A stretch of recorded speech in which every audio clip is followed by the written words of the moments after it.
지난 주간은 부활절이잖아요. 부활절. 그런데 이 부활하신 예수님께서는 공생의 기간 동안에도 늘 제자들을 사랑했어요.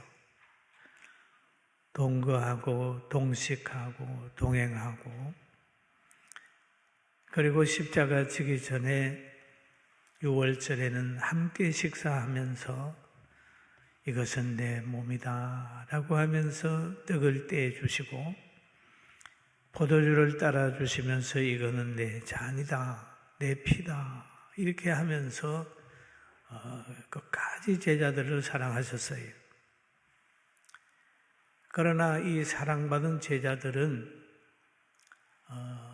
예수님이 잡히니까 많은 사람이 도망가고 베드로는 예수님을 부인하기까지 했습니다. 그러나 예수님은 십자가 진 후에 장사되었다가 3일 만에 부활하셔서 가신 곳이 제자들을 찾아갔어요. 예수님이 제자들을 사랑하는 마음은 변함이 없었어요. 변함이 없어요. 제자들이 유대인들을 두려워하여 문을 닫고 있는 곳에 부활하신 예수님이 참석하셔서 나타나셔서 너희에게 평강이 있을지로다 그렇게 하면서 그들에게 담력을 주시고 평강을 주시고 위로를 해주셨어요. 그뿐만 아니라 베드로가 예수님 떠난 후에 할 일이 없잖아요. 그러니까 우리도 고기를 잡으러 간다. 고기 잡으러 가자. 그렇게 해서 베드로가 고기 잡으러 간다고 하니까 거기에 있는 몇몇 제자들도 우리도 간다. 같이 갈릴리 바다 고기 잡으러 갔습니다. 옛날로 돌아갔어요. 그런데 그곳에 부활하신 주님이 또 나타나셨어요. 밤새도록 고기를 잡다가 한 마리도 못 잡고 빈 배를 끌고 몰고 뒤에 돌아오는, 노져서 오는 그들을 보면서 예수님 말씀하셨어요. 얘들아, 고기 잡았냐? 고기 있느냐? 물어봤더니 한 마리도 못 잡았습니다. 그래, 그러면 그물을 배 오른편에 던져봐. 그래서 그들이 그 말을 듣고 그물을 배 오른편에 던졌습니다. 그랬더니 고기가 많이 잡혀서 성경에 보니까 그물을 들 수 없더라. 잡혔어요. 그러면 예수님을 만난 이들 복 있는 만남이잖아요. 이 복 있는 만남이 능력이 되게 했는데 순종할 때에 이 만남이 능력이 된 겁니다. 할렐루야. 능력이 됐어요.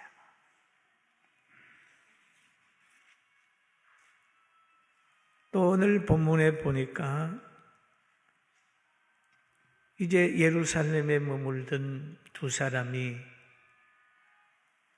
엠마라고 하는 곳으로 내려갔습니다. 예루살렘을 등지고 간 거예요. 가면서 둘이 이제 두런두런 이 얘기를 하는 거예요. 이럴 때 예수님이 거기에 그들과 동행을 했습니다. 그 예수님이 그들 속에 이제 대화하면서 같이 동행을 했어요. 너희가 길 가면서 서로 주고받는 이야기가 무엇이냐? 그렇게 말하니까 이 두 사람이 슬픈 빚을 띠고 머물러 섰습니다. 그 주고받는 이야기를 예수님이 하셨어요. 그게 뭐냐? 그러니까 두 사람이 슬픈 기색을 띠면서 머물러 섰더라. 왜 슬픈 기색을 띠고 머물러 섰을까요? 그 두 사람이 예수님을 어떤 분으로 보셨을까요? 기록은 없습니다만 이 사람은 참 엉뚱한 사람이네. 지금 예루살렘에 거하면서 이번에 된 일을 모른단 말인가? 라고 하는 그런 마음을 가졌을 수 있었을 거예요. 그래서 그 중에 한 사람이 골로바라고 하는 자가 대답하여 이르되 당신은 예루살렘에 체류하면서 요즘 거기서 된 일을 혼자만 알지 못하느냐? 혼자만 알지 못하느냐? 이 사건이 보통 사건이 아니고 대단한 사건인데 혼자만 알지 못하느냐? 그렇게 얘기를 하니까 그러면서 그 뭐냐 물어봤더니 예수님 물으니까 나사렛 예수의 일이니 그는 하나님과 모든 백성 앞에서 말과 일에 능하신 선지자거늘. 이 엠마오로 내려가는 이 제자는 이 두 사람은 예수님을 이렇게 평가하죠. 모든 백성 앞에서 말과 일에 능하신 선지자.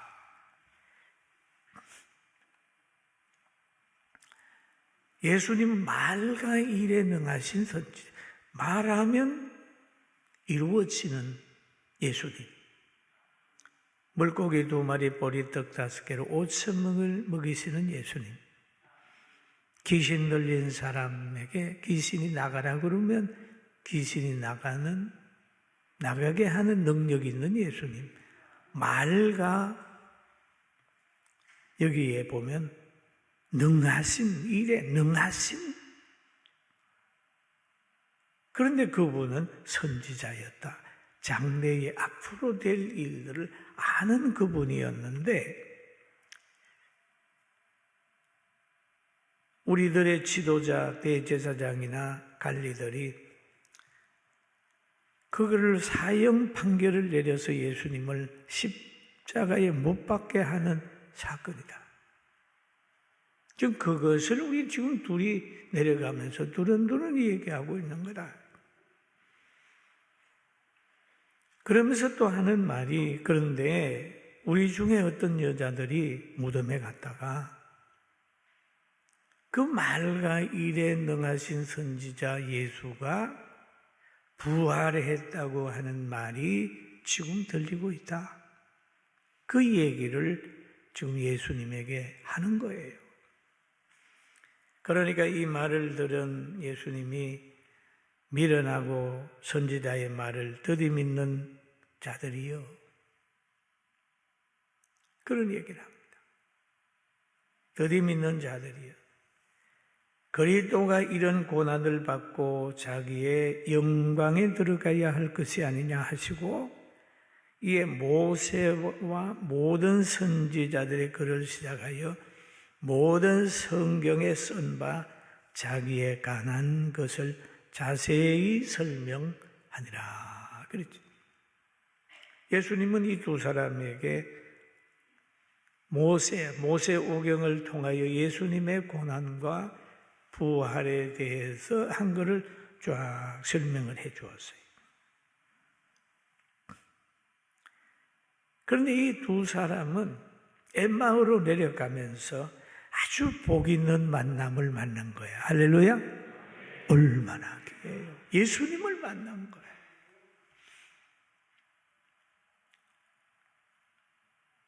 하나님의 뜻을 깨닫고 모세의 글을 해석해 주는 사람을 만난 겁니다.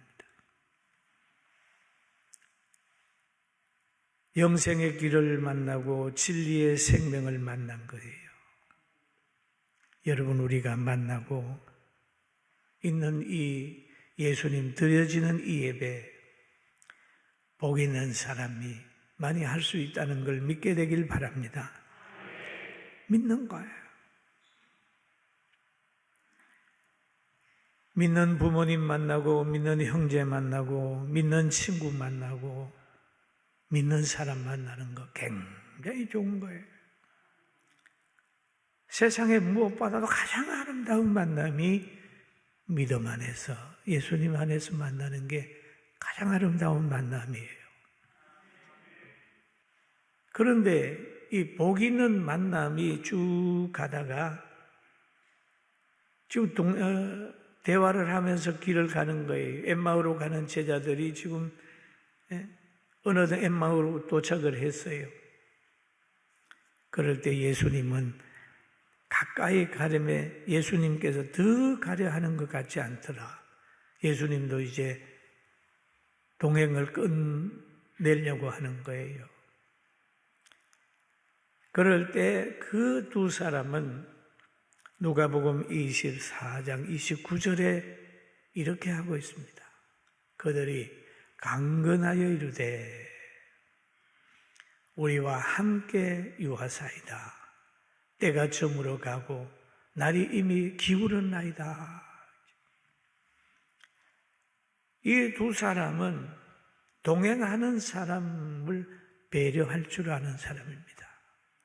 날이 저물었는데 당신 혼자 어디 가겠다는 거냐? 우리와 함께 머물고 내일 자고 내일 아침에 가세요. 라고 하는 그 예수님을 모시고 자기들하고 함께 간 겁니다. 이때까지는 이 엠마오로 가는 두 사람은 예수님이라는 걸 몰랐어요. 왜냐하면 어두워져 있기 때문입니다. 그럼 이 두 사람은 그래도 남을 배려할 줄 아는 거예요. 여러분, 부지 중에 천사를 대접한다는 말 있잖아요. 그래서 예수님이 그들의 강건함을 보면서 예수님도 거기에 같이 들어갔습니다. 들어가가지고 음식을 먹습니다. 떼어서 떡을 떼어서 기도하면서 그들에게 나누어 줬을 때 그들에게 눈이 열렸어요. 눈이 열렸어요. 예수인 것을 알아보게 됐습니다. 누구에게 눈이 열려질까요? 그냥 열려지는 건 아닙니다. 하나님께서는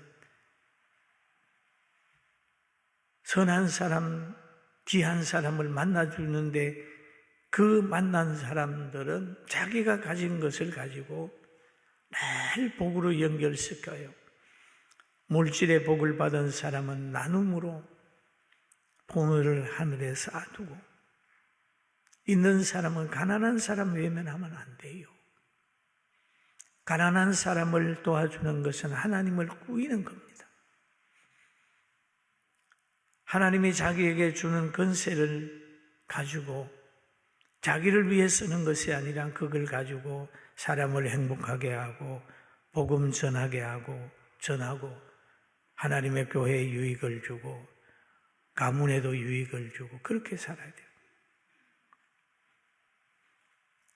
그리고 복을 받는 것도 중요하지만 그 복을 관리하는 것 참 중요합니다. 하나님께서 아브라함에게 100세의 독자 이삭을 줬을 때 그 자녀를 얼마나 잘 관리한지 몰라요.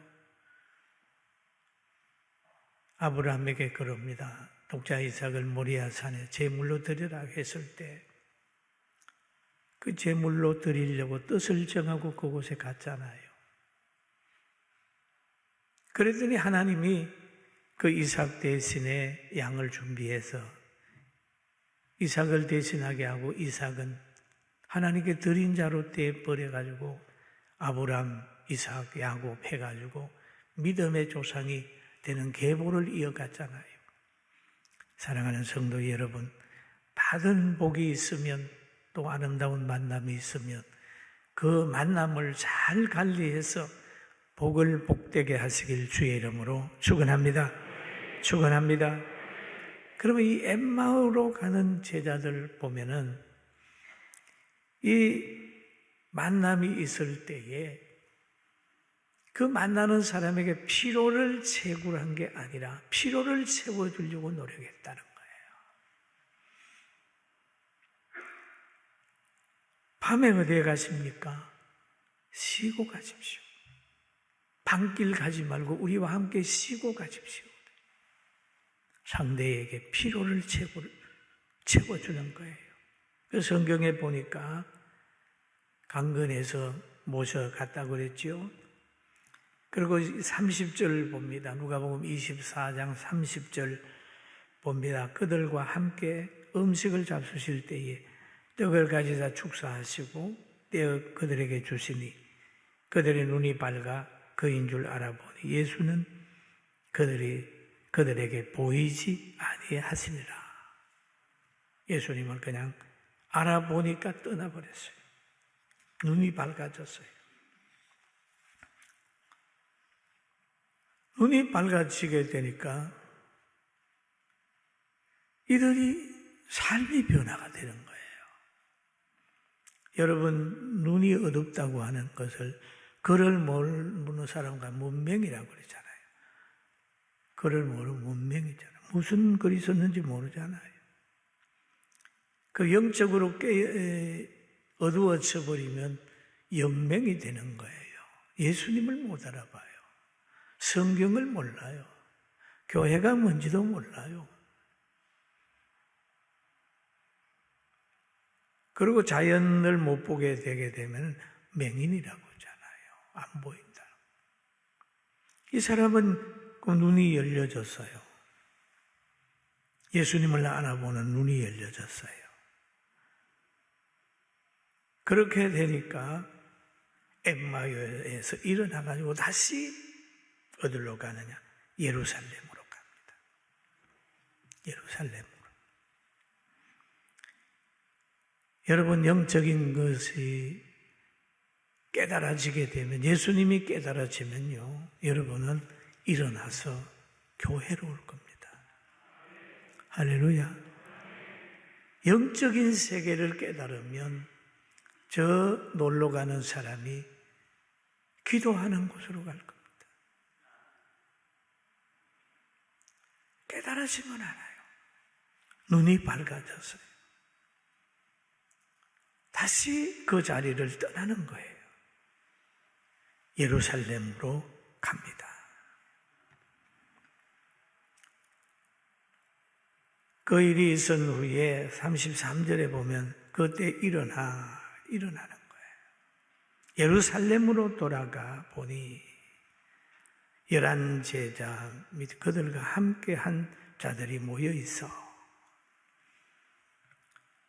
지금 엠마오로 내려가다가 예수님을 만나니까 예루살렘으로 가고, 예루살렘에 가서도 박해자들, 제사장의 무리나 불신자의 무리 속에 거하는 게 아니라 제자들과 함께 있어 그러는 거죠. 이 제자들은요, 대단히 귀한 분들입니다.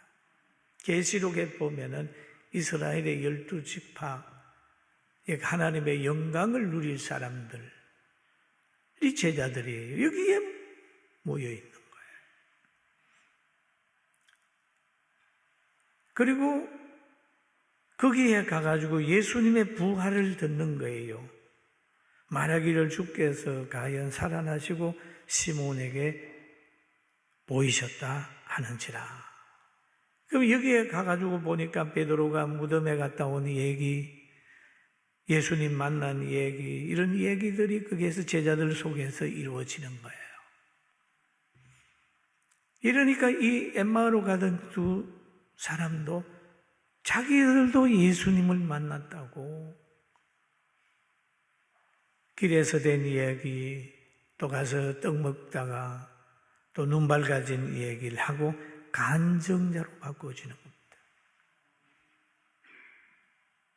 두 사람이 길에서 된 일과 예수께서 떡을 떼심으로 자기들에게 알려지신 것을 말하더라. 간증자가 됐어요. 얼마나 귀해요. 여러분, 만남의 복을 정말 복되게 하게 되기를 주의 이름으로 축원합니다.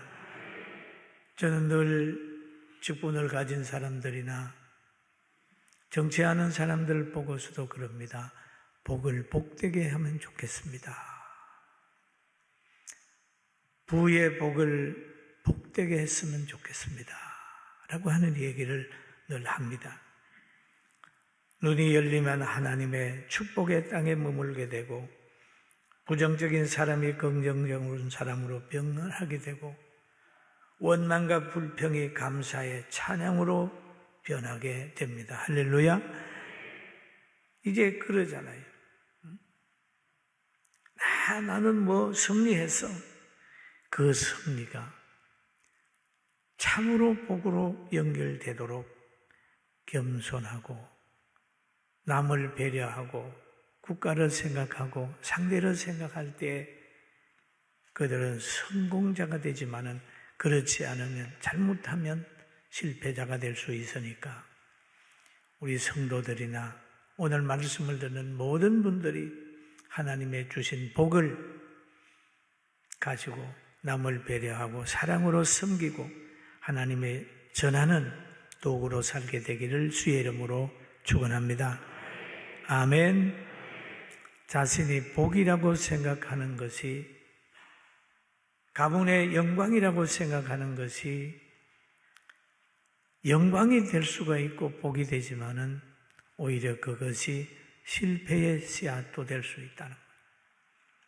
구약 성경에 보면 하만이라는 사람이 나옵니다. 이 사람은 상당히 수상궁에서 높은 직위를 가지고 있어요. 그런데 자기한테 무릎을 안 꿇는 사람이 있어요. 모르도게거든요. 자기의 권위에 복종하지 않아요. 그러니까 그를 죽이려고 자기 집에 높은 장대를 달아놓는 거예요. 권력을 이용해서 그를 달아서 죽이려고. 그런데 환경이 바뀌어서 하나님의 공의가 나타나서 하만이 달리게 된 겁니다. 아합과 이세벨도 마찬가지 왕의 자리에 있으면서 늘 자기 중심으로 선한 사람을 억울하게 눈명 씌어서 죽이고 그의 포동원까지 차지하고 그런 악한 왕이었습니다. 이 사람들은 권력을 안 가졌으면 가문의 영광이 됐을 텐데 권력을 가졌으므로 실패를 했어요. 여러분, 권력이 하나님의 교회나 믿는 사람에게 고통을 주는 권력이라면 그거는 하만의 권력이 될 수 있어요. 우리는 기도하면서 그리고 또 예수님이 십자가 지면서 저는 이번 부활절에 참 은혜 많이 받았어요. 예수님을 빌라도가 시문을 할 때에 예수님께서 하신 그 모습이 얼마나 제 가슴에 깊이 아로 새겨지는지 그 후에 제가 얼마나 평안을 유지하는지 모릅니다. 그러는 거예요. 야, 빌라도가 예수님 보고 그래. 저 제사장 장로들, 저 바리새인들이 당신에 대해서 얼마나 억울한 소리하고 얼마나 많이 고소하는데 당신 할 말 있어? 가만히 침묵하지 않아요. 나 침묵했어요. 왜? 할 말이 없는 거예요. 변명할 필요 없는 거예요. 그냥 묵묵히 하나님의 뜻을 따라가는 거야. 그래서 깨달았어요. 세상이 뭐라 하든 누가 뭐라 하든 교회는 교회의 갈 길을 가고 성도는 성도의 갈 길을 가지 변명하고 구구이 다투고 할 필요가 없겠구나라고 하는 생각을 하면서 변함없이 나갑니다. 할렐루야. 여러분 박해를 받을 때 억울하다고 하지 말고 그래 예수님이 십자가 지기도 했는데 그럼에도 변명하지 않았는데 우리 하나님의 뜻을 보고 그냥 간다. 그런 생각을 가지고 가게 되길 주의 이름으로 축원합니다.